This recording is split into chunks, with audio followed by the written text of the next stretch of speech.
मन से। युवावस्था में ही बिल्कुल वयोवृद्ध हो चुकी है। युधिष्ठिर का मन व्यथित हो चुका है। चारों तरफ नरसंहार, करुण क्रंदन, रुदन की आवाज, बहुत सारे पशु पक्षी मारे गए। इस पूरे शास्त्र में जो वर्णित युद्ध है उसमें सबसे ज्यादा खतरनाक और भीषण युद्ध महाभारत का युद्ध था। इतनी मृत्यु हुई, इतने लोग मारे गए, इतने लोग वर्ण शंकर, बहुत सी महिलाएं विधवा हो गई, बहुत से बच्चे अनाथ हो गए, इतने हाथी घोड़े मारे गए। इन सब के बाद सारा नरसंहार भगवान के सामने हुआ। सबके नायक भी भगवान ही थे। इसीलिए राधा ने भगवान को एक बार पूछा भी था कि प्रभु, मैं आज तक नहीं समझ पाती हूँ कि राजा तो प्रजा का पालक होता है, पोषक होता है, लेकिन आप खुद ही रथ चला करके अपनी ही प्रजा को अर्जुन से मरवा रहे थे। ऐसा भगवान मैंने आज तक नहीं देखा। ये प्रश्न है कृष्ण के ऊपर। और कृष्ण ने वास्तव में अगर कर्म योग का उपदेश दिया हो तो वो कृष्ण है। बिल्कुल उनको थोड़ा सा देखिए आप, दिखेंगे आपको कर्मयोगी के रूप में कृष्ण आपको दिखेंगे। बड़े अद्भुत कर्मयोगी के रूप में दिखते हैं। कहते हैं ना कि कई बार भगवान का नाम लिया, भगवान का आश्रय किया, फिर भी इतनी विपत्ति क्यों आई? वो कोई और नहीं होता, खुद ही विपत्ति खड़े होकर देते हैं। ये भी उनकी एक क्वालिटी है। तो सब हो चुका महाभारत का रक्तरंजन। पूरे रक्तरंजित वातावरण में अंत में दुर्योधन अश्वत्थामा ने संवाद किया। दुर्योधन की अंतिम इच्छा थी कि पांचों पांडव का मस्तक कट जाए तो मैं शांति से मृत्यु को प्राप्त हो जाऊं। ऐसा हुआ नहीं। पांडवों की रक्षा फिर से एक बार भगवान कृष्ण ने की। द्रौपदी के 5 पुत्रों की हत्या हुई। परीक्षित का जन्म हुआ। अश्वत्थामा को दंड देकर छोड़ दिया। भगवान ने साम्राज्य दिया लेकिन साथ में भोगने वाले नहीं दिए। ये भगवान की भी एक अपनी क्वालिटी है, अपनी विशेषता है। भगवान ने अथक साम्राज्य दिया, साम्राज्य बहुत दिया, लेकिन पांडव के सारे वंश नष्ट हो गए। अंत में परीक्षित की भी रक्षा भगवान ने गर्भ में जाकर की। गर्भ में जाकर के परीक्षित को भगवान ने बचाया। और उसके बाद वहां से भगवान कुंती माता के पास पहुंचे। कुंती माता भगवान से बड़ी सुमधुर स्तुति करती है, क्योंकि महाभारत का एक बड़ा सुंदर मार्मिक प्रसंग है। एक बार पितामह भीष्म ने महाभारत युद्ध में एक प्रतिज्ञा ली कि कल मैं द्रौपदी को विधवा बना दूंगा। अब हाहाकार मच गया कि भाई भीष्म प्रतिज्ञा है, और पितामह भीष्म ने अगर प्रतिज्ञा ली है द्रौपदी को विधवा बनाने की, तो निश्चित रूप से आज द्रौपदी विधवा हो जाएगी। द्रौपदी रोते रोते पहुंची कन्हैया के पास। भगवान भी बड़े चिंतित थे, कोई समाधान नहीं मिल रहा था। अंत में भगवान को देखिए, इसीलिए कहते हैं कि प्रभु कैसे हैं, परम चतुर शिरोमणि है भगवान। भगवान को इस बात की जानकारी थी कि रोज सुबह सुबह ब्रह्म मुहूर्त में 4 बजे पितामह भीष्म के पास दुर्योधन की पत्नी जाती है आशीर्वाद लेने के लिए। पितामह भीष्म के पास आशीर्वाद लेने के लिए जाती है। देखो, भगवान से कूटनीति, राजनीति सबके स्वामी हैं कृष्ण। द्रौपदी को भगवान ने कहा कि हम लोग गेम खेलते हैं, वो 4 बजे जाती है, पितामह भीष्म बूढ़े हैं, इतना देख नहीं पाते कौन आया कौन गया। तो एक काम करते हैं, वो सुबह 4 बजे आती है, तुम सुबह 3 बजे उनके पास पहुंच जाओ आशीर्वाद लेने के लिए। अब ये बिल्कुल डर कर घबरा गई कि भाई इतना सुबह सुबह मैं कैसे अकेली जाऊंगी। रात को सो गई, बिल्कुल 3 बजे भगवान ने जगा दिया, जाओ द्रौपदी। द्रौपदी बोली कि मैं अकेले नहीं जा पाऊंगी, चरणारविंद को पकड़ लिया। भगवान घाघरा चोली पहन करके स्त्री के वेश को धारण किया है मेरे प्रभु ने, और स्त्री का वेश धारण करके भगवान चले हैं द्रौपदी के साथ। द्रौपदी चप्पल खोलना भूल गई, तो अंत में भगवान ने उसके चप्पल को अपने मस्तक पे लिया है मेरे गोविंद, और चप्पल को मस्तक पे लेकर भगवान पहुंचे पितामह भीष्म की कुटिया के पास। भगवान ने कहा द्रौपदी मैं यहाँ रुका हूं, तुम अंदर जाओ, घूंघट मत खोलना, घूंघट में रहना, और जब 2 बार आशीर्वाद ले लेना फिर घूंघट खोलकर दिखा भी देना कि तुम कौन हो। द्रौपदी एकदम घूंघट करके और बिल्कुल 3 बजे उठकर गायत्री संध्या पितामह कर रहे थे, और पितामह भीष्म के पास द्रौपदी पहुंची, सीधे सीधे दंडवत किया। पितामह भीष्म कहते हैं कि यदि बिटिया आज बहुत जल्दी आ गई, सौभाग्यवती भव, आशीर्वाद दिया, सौभाग्यवती भव। दोबारा से दंडवत किया, बोल दिया अखंड सौभाग्यवती भव, और उसके बाद मुखड़ा दिखा दिया। अब तो दादा भीष्म ने सोचा कि कल ही मैंने संकल्प लिया था कि पांडवों का वध करूंगा, और ये चाल अगर किसी ने चल दी हो, किसी ने मुझे लपेटे में लिया है, तो ये कोई और नहीं होगा। पितामह भीष्म के શું खबर पड़े से कौरवों सेनापति, सेनाध्यक्ष, और सेनाध्यक्ष कौन बनता है? जो सबसे ज्यादा इंटेलिजेंट होता है, सबसे ज्यादा बुद्धिमान होता है, जो सबसे बड़ा चालबाज होता है, वो बनता है सेनापति। और सेनापति के भी योगेश्वरेश्वर कृष्ण। पितामह भीष्म तो जैसे किसी ने ठग लिया हो, हाथ मसोस करके, मन मसोस करके और ठगे से चेहरे के साथ द्रौपदी को देखते रहे। द्रौपदी तो बोली कि बाबा जी बस आपका आशीर्वाद चाहिए था, वो मिल गया। भीष्म पितामह कहते हैं कि मेरे गोविंद कहाँ? अब सुबह सुबह के समय भगवान को नींद लग रही थी, तकिया था नहीं, द्रौपदी के चप्पल पे सिर रख करके और काली कामड़िया ओढ़ करके प्रभु सो रहे हैं, नींद ले रहे हैं। पितामह भीष्म आए, सीधे चरणारविंद में गिर गए कि भगवान अपने भक्त के लिए आप ये लीला, हे गोविंद आप कितने कृपालु हैं कि पांडवों को बचाने के लिए, उसके प्राण की रक्षा करने के लिए भगवान द्रौपदी के चप्पल को सिर पे उठाकर जा रहे हैं। ऐसी कृपा कौन कर सकता है? बस एक बार वो प्रेम का बंधन बंध जाना चाहिए। श्री महाप्रभु जी तो कहते हैं कि उस घर में पांडवों में भक्ति नहीं थी, भक्ति तो मैया कुंती में है,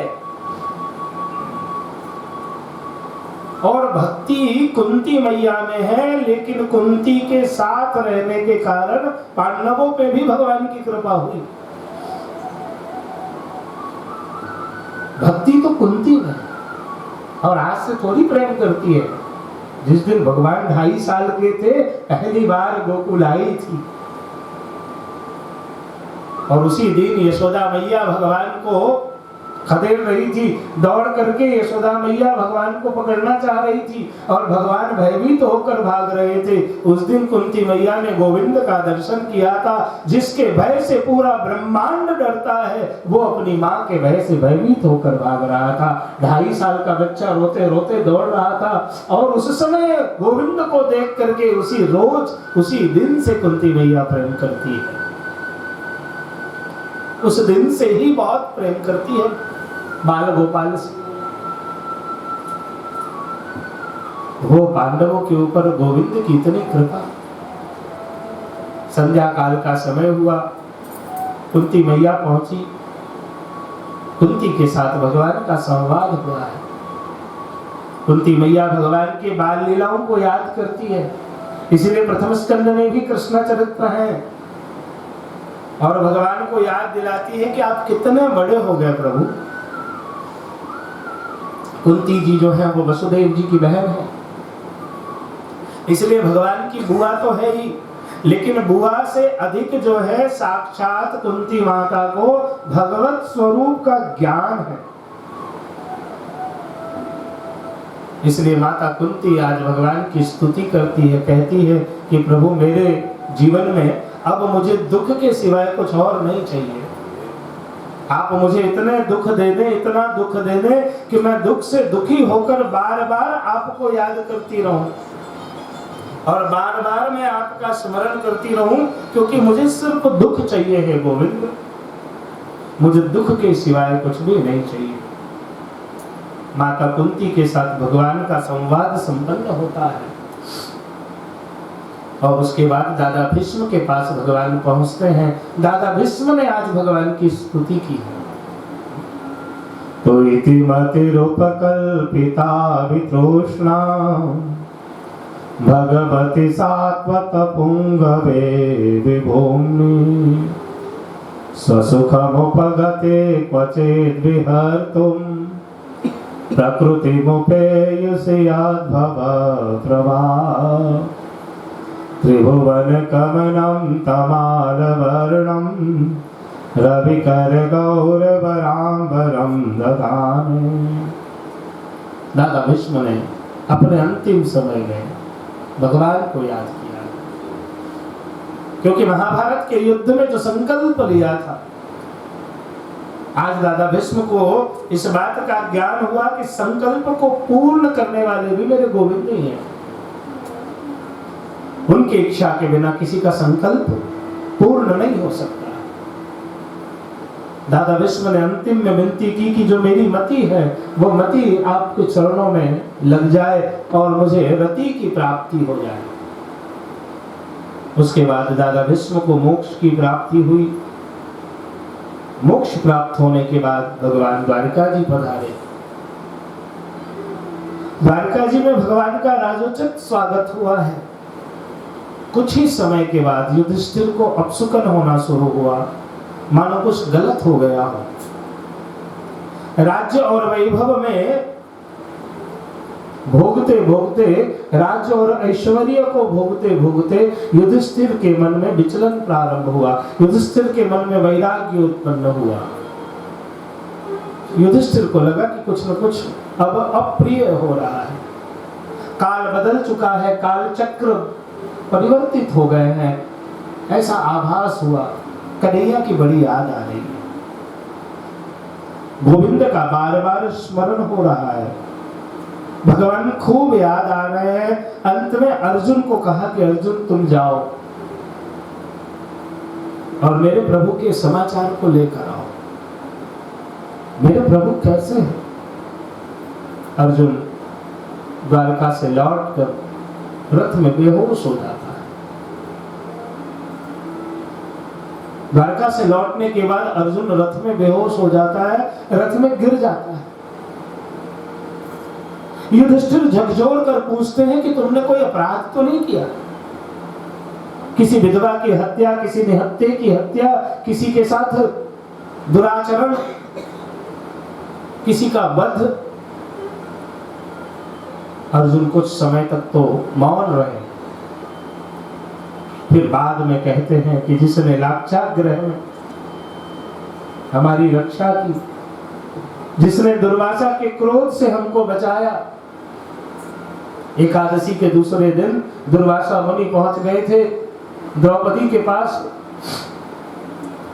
जिसने दुर्वासा के क्रोध से हमारी रक्षा की, जिसने पल पल और डग डग हमारे प्राणों को बचाया, जिसने पितामह के क्रोध से हमारी रक्षा की, वो गोविंद अब नहीं रहे, वो गोविंद स्वधा पधारे हैं। और जैसे ही कुंती मैया सुनती है, कुंती मैया वहीं पे गिर गई, कुंती का प्राण निकल गया। पांडवों ने कहा कि अब रहने लायक ये पृथ्वी नहीं रही, और तुरंत ही त्याग करके परीक्षित को राज्य तलक करके और पांडव निकले हैं सीधे स्वर्गारोहण, स्वर्ग की यात्रा के लिए। आगे की कथा में हम प्रवेश करें, आइए उससे पहले 2 मिनट के लिए भगवत नाम का आश्रय करते हैं। गौड़ाओ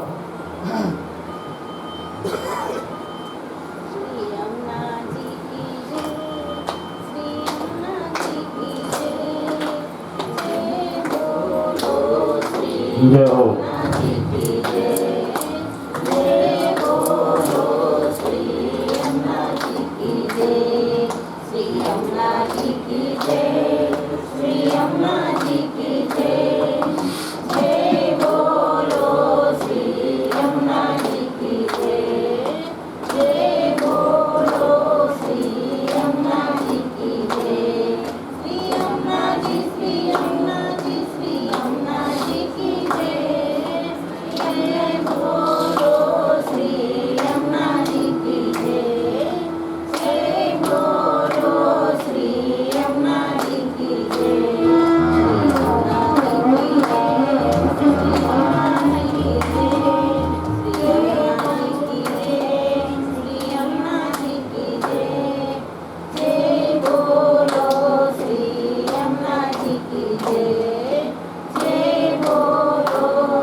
श्री कृष्ण कन्हैया लाल की जय, श्री वल्लभाधीश की जय, श्री गोवर्धन नाथ की जय। तो परीक्षित को राज्य सिंहासन देकर पांडवों ने स्वर्गारोहण की यात्रा की।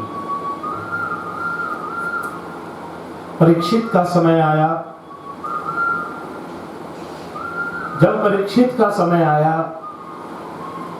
तो परीक्षित रात्रि के समय, धर्मात्मा राजा थे, रात्रि के समय अपने राज्य में भ्रमण करते थे कि कोई दुखी तो नहीं है, कोई भूखा तो नहीं है, कोई प्यासा तो नहीं है, किसी को कष्ट तो नहीं है।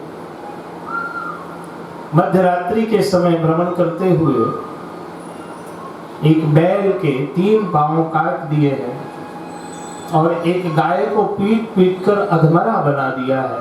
मतलब पीट पीट कर अधमरी सी पड़ी हुई गाय और 3 पांव से कटा हुआ बैल, ये दोनों राजा को दिखा। राजा ने दोनों के साथ संवाद किया। कलयुग प्रकट हुआ। कलयुग ने ही गाय के जोड़े की पिटाई की थी।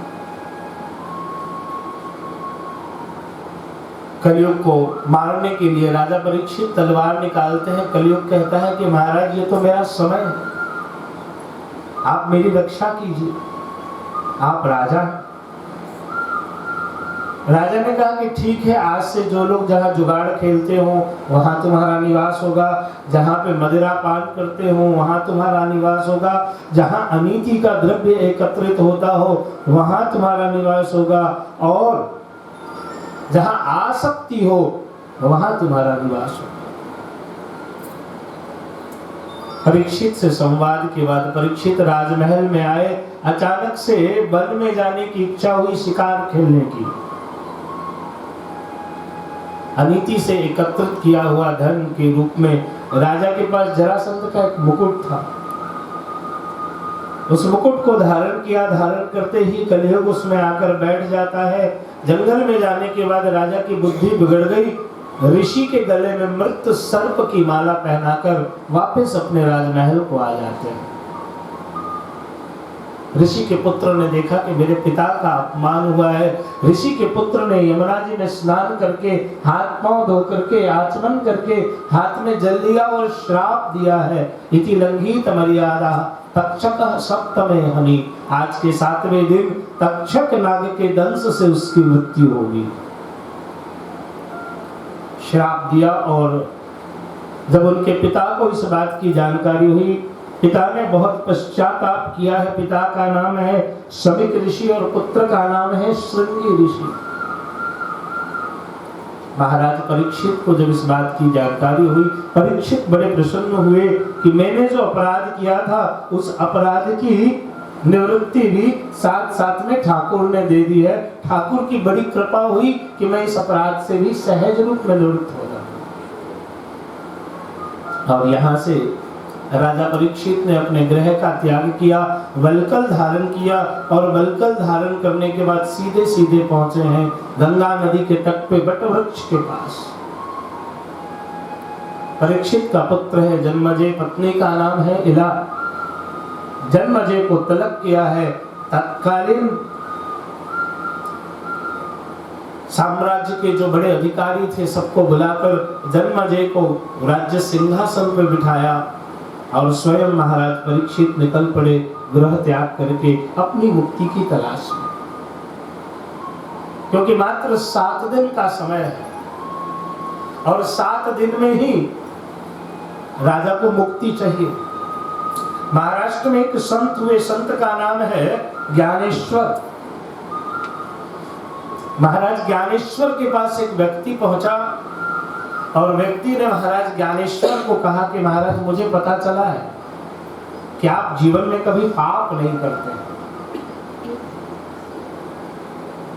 आप कभी जीवन में पाप नहीं करते हैं, क्या ये संभव है? मुझे इसका जवाब चाहिए। ज्ञानेश्वर ने कहा कि ठीक है, जवाब तो मैं तुम्हें बाद में दूंगा, लेकिन आज के ही 8वें दिन बरोबर दोपहर में तुम्हारी मृत्यु है।